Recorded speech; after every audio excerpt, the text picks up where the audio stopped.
યુવતીઓ અને મહિલા ખેલાડીઓના સશક્તિકરણને કેન્દ્રમાં રાખીને યોજાતી આ લીગનો મુખ્ય ધ્યેય ખેલાડીઓને રાષ્ટ્રીય અને આંતરરાષ્ટ્રીય સ્તરે આગળ વધવા માટે મજબૂત મંચ પ્રદાન કરવાનો છે. ઉદ્ઘાટન સમારંભમાં મુખ્ય અતિથિ તરીકે ધારાસભ્ય ભરૂચ રમેશભાઈ મિસ્ત્રી ઉપસ્થિત રહ્યા હતા. તેમણે પોતાના સંબોધનમાં જણાવ્યું હતું કે આ પ્રકારની લીગ ભાવિ ખેલાડીઓને આત્મવિશ્વાસ આપે છે, પ્રતિભાને ઓળખવાની તક આપે છે અને રમતગમતને પ્રોત્સાહિત કરે છે. ભરૂચના ખેલાડીઓમાં ઘણું ટેલેન્ટ છે. આ ઉપરાંત ધારાસભ્ય દ્વારા સોફ્ટ ટેનિસ રમતમાં રાષ્ટ્રીય કક્ષાએ ભાગ લેવા જનાર 14 જેટલા ખેલાડીઓને ટ્રેક શૂટ આપી પ્રોત્સાહિત કરાયા હતા. તેઓ રાષ્ટ્રીય કક્ષાએ મેડલ જીતીને લાવે તેવી શુભેચ્છા પણ આપી હતી. તેમની સાથે બીજેપી શહેર પ્રમુખ જતીનભાઈ શાહ, પાલિકા કારોબારી અધ્યક્ષ હેમેન્દ્ર પ્રજાપતિ તથા સરપંચ કબીરભાઈ વસાવા પણ ઉપસ્થિત રહ્યા હતા અને યુવા ખેલાડીઓને શુભેચ્છાઓ પાઠવી હતી.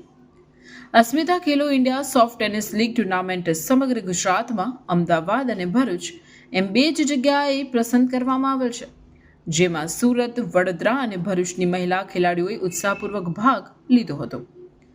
એકેડમીના સ્થાપક મહીદીપસિંહ ગોહિલે જણાવ્યું હતું કે લવ ઓલ ટેનિસ એકેડમી સતત યુવા પ્રતિભાઓને તકો આપવા અને તેમને વ્યાવસાયિક તાલીમ આપવા માટે પ્રતિબદ્ધ છે. અસ્મિતા ખેલો ઇન્ડિયા જેવી પહેલ ગ્રામ્ય અને શહેરી બંને વિસ્તારોની યુવતીઓને સાબિત કરવાની તક આપે છે.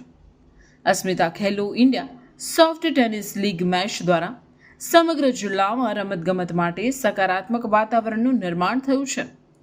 આવનારા દિવસોમાં વધુ રોમાંચક મુકાબલાઓ યોજાશે તેવી આયોજકો દ્વારા માહિતી આપવામાં આવી હતી.